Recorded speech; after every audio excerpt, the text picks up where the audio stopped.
Luego de haber ilustrado la parte de la función jurisdiccional y que el órgano judicial tiene la jurisdicción ordinaria o común y la jurisdicción especial, entonces vamos a hacer una breve ilustración de cómo sería la justicia ordinaria o común dentro de la jurisdicción civil. En este sentido, hacemos el recordedis de el material que dimos en el primer semestre con relación a la teoría de los hechos jurídicos. Ahí, como lo ven, y me imagino que lo recordarán, los estudiantes estudiaron esta parte, verán. Bueno, cumplida esta parte de mostrar cómo se da la jurisdicción ordinaria o común y la jurisdicción especial en el órgano judicial para cumplir con su función jurisdiccional. Recordemos que la función jurisdiccional es la administración de justicia. Ahora vamos a hacer la ejemplificación de cómo se da la justicia ordinaria o común en la jurisdicción civil. Para esto vamos a recordar una parte del material que dimos en el primer semestre con relación a la teoría de los hechos jurídicos. Ustedes recordarán que les mostramos esta misma ilustración con el que indicamos que cuando ocurre un hecho que está subsumido en el Código Civil y que eso significa que es un incumplimiento de contrato, la consecuencia de esta situación es que surge una acción civil. Surge una acción civil. Recordemos también este otro aspecto. Estamos dentro del derecho privado. La persona que tenga a su favor una acción civil puede decidir no ejercerla o puede bien ejercerla. Si la ejerce, o sea, que acude ante la autoridad competente para resolver el problema, entonces la consecuencia de esa acción es un proceso civil. Y el proceso civil, como lo vemos ahora en esta otra ilustración, se deriva del ejercicio de la acción y el proceso tiene varias fases que se deben de cumplir antes de que la autoridad competente vaya a tomar una decisión. Todo esto implica una serie de procedimientos. Al ejercer la acción civil, se debe de presentar un escrito que se llama demanda. Por favor, revisen los conceptos que están en el vocabulario que desarrollamos en el primer semestre.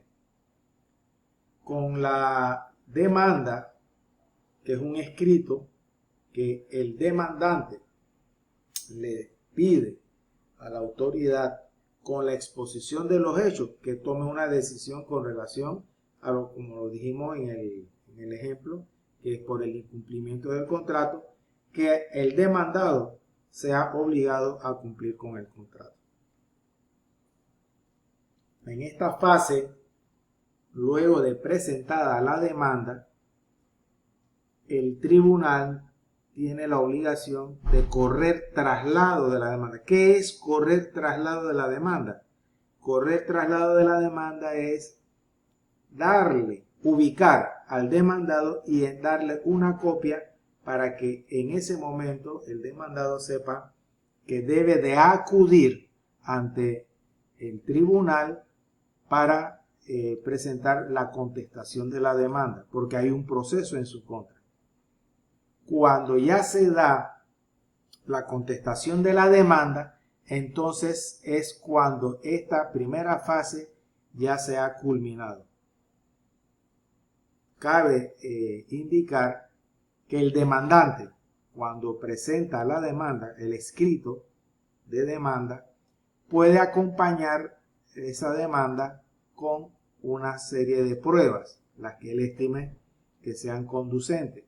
Asimismo, el demandado, al responder la demanda, puede hacer lo mismo. Aunque A continuación, cuando se cumple esta fase, existe la fase de prueba en la que se pueden presentar más pruebas de las ya presentadas. Tanto la puede hacer el demandante como el demandado en esta fase. Incluso puede hacer la solicitud de práctica de pruebas, como por ejemplo que se tome una prueba testimonial a la persona que puede declarar tal o cual cuestión con relación al tema principal del proceso. En esta fase de prueba se hace la práctica como por ejemplo de peritajes o de inspecciones, etcétera, etcétera.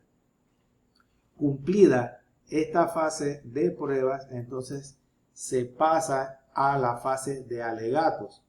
En los alegatos, el abogado del demandante va a presentar un escrito en el que explica y razona el por qué tiene la razón para demandar. Asimismo, el demandado puede presentar un escrito de alegatos en el que él explica por qué situación él se encontraba y que se le debe dar su razón. O sea, los abogados de una parte y de la otra van a argumentar en favor de sus pretensiones. Cumplida esta fase de alegatos, entonces se pasa a la fase del fallo, o sea, de la decisión. Es aquí donde entonces el juez es el que va a decidir finalmente en base a todo lo que se ha conocido en el proceso. Cuando estamos en la parte esta del fallo o de la decisión, es conveniente que ustedes sepan que existen varios tipos de resoluciones judiciales.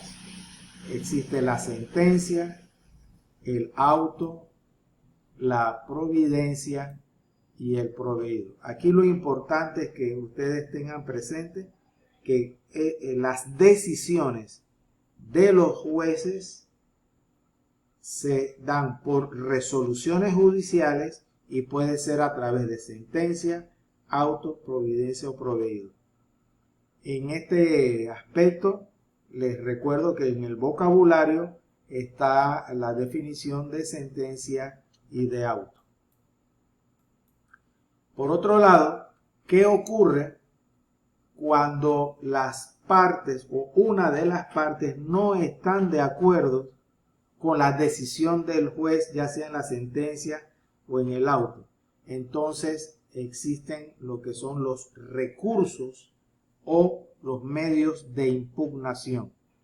Los recursos o los medios de impugnación son reconsideración, apelación,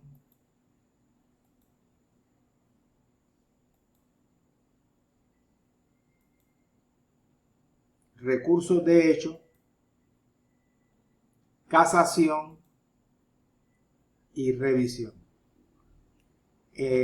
Ustedes pueden ver las definiciones de cada una de estas palabras en el vocabulario que desarrollaron en el primer semestre.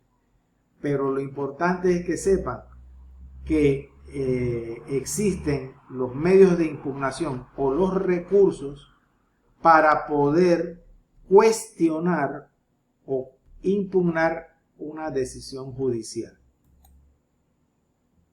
Vamos a citar este otro ejemplo más que creo que esto les puede aclarar en cuanto a lo que sería el recurso de apelación.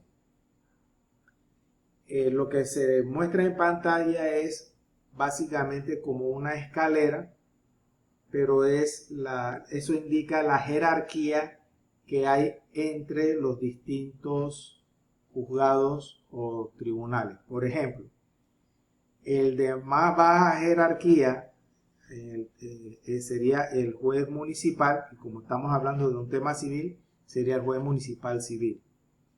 El superior inmediato del juez municipal sería el juez de circuito.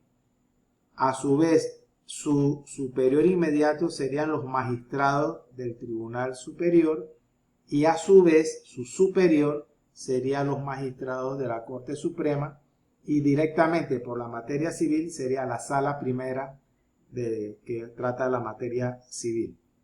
Entonces, esta sería la vía jerárquica que existe. Vamos a suponer que hay en la demanda que nosotros estamos hablando, la primera instancia se da a nivel del juez de circuito. El juez de circuito cumple con todo el proceso, dicta la sentencia y una de las partes no está de acuerdo y presenta el recurso de apelación. Como el proceso inició en primera instancia a este nivel, o sea, a nivel de circuito, la apelación hace que el expediente suba al superior inmediato, que en este caso sería el Tribunal Superior. Y ahí es donde el Tribunal Superior es competente de conocer el caso, pero en segunda instancia. Y como les mostré en el semestre anterior, el tribunal de primera instancia también se conoce como tribunal acuo y el tribunal de segunda instancia se conoce también como tribunal acueo. Agradecido por su atención.